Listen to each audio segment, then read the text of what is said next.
Now tell me, the Singapore, he was arrested, funds were getting dried, everything. How did Ma Foi start? When did it start? Of course, my wife, Lata, she's a chartered accountant. She's the one who first founded Ma Foi along with two others. So you're a co-founder. She's the founder, technically. She's the founder. I actually didn't join them at that time because I was in Singapore working on, crafting a joint venture called Deal Associates for Idea at that point in time. And this whole thing was very sudden. Suddenly he was arrested. His children were not, allowed to openly take possession of the company at that point in time. The fund flows have dried. I had to come back. At that time, we were conceiving this idea of let's engineer your future overseas. That was the first punchline, which very young advertising professional crafted it for us. It was something called Century Advertising, where he was the one who actually crafted that term, let's engineer your future overseas. On August 15th, 1992, that ad hit the market. And my farewell from Idea was on 14th of August at that point in time. Next day, this ad hits the market. We had a small house in Nungambakam, Jayalalithaa, slightly slummish kind of an area it used to be at that time. And we started with a very small place.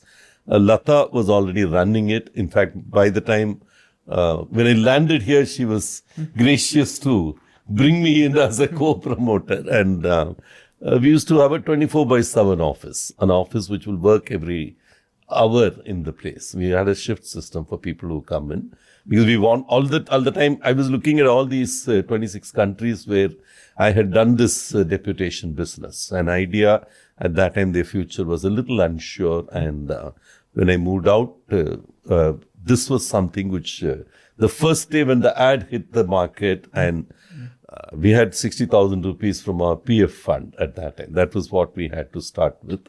But I think the takeoff of an idea that the candidate will matter. Those days, we had many people in this industry. There are 10,000 companies in the HR services, what we used to call as recruitment companies, at the placement agencies. Okay, so competing against them to get a place under the sun. One was using the same EPC industry around the world, position people on a staffing basis. Staffing as a term was not recognized. So we created our own term, deputation. Okay, it used to be called the secondment of people.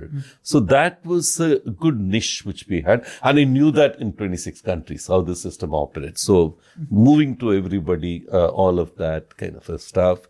And also kind of, it was a pre-internet days at that time. Not this degree of internet awareness and use was there at that time. So it was largely physical.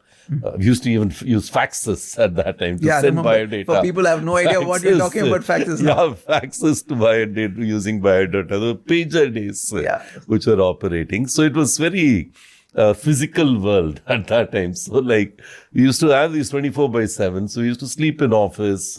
But you also talk about capital, that you raised your capital from friends and family. Yeah, friends and family. And you kind of did crowdfunding when the term never existed. That's right. Classmates of mine from engineering, PhD Tech, from XLR. Lata's chartered accountant. How many of them? 262 people. 262 people invested in your company. From 3,000 to whatever. What was the lowest amount you collected? 3,000. 3,000 was your lowest, right? Amount. 3,000. And of course, the large investment happened at that time from Ramlingaraj, the Satyam, who was a client of mine at that time. So Ramlingaraj is a very interesting person. He's a very, very good friend. And at that time, he used to give me 5 minutes in the morning. I'm supposed to share with him all the key people whom I met. And he used to share a lot about Satyam's own vision at that time. And he used to have this circle around circles kind of a structural model. And I used to understand that. So you'll say anybody who fits in that vision, who can be a potential CEO, I'm supposed to share with him, no biodata, nothing. I'm supposed to tell him shortly, okay, as to where do you think this guy will fit in and whether he follows whatever values he identified for Satyam. Is he an entrepreneur kind of a thing?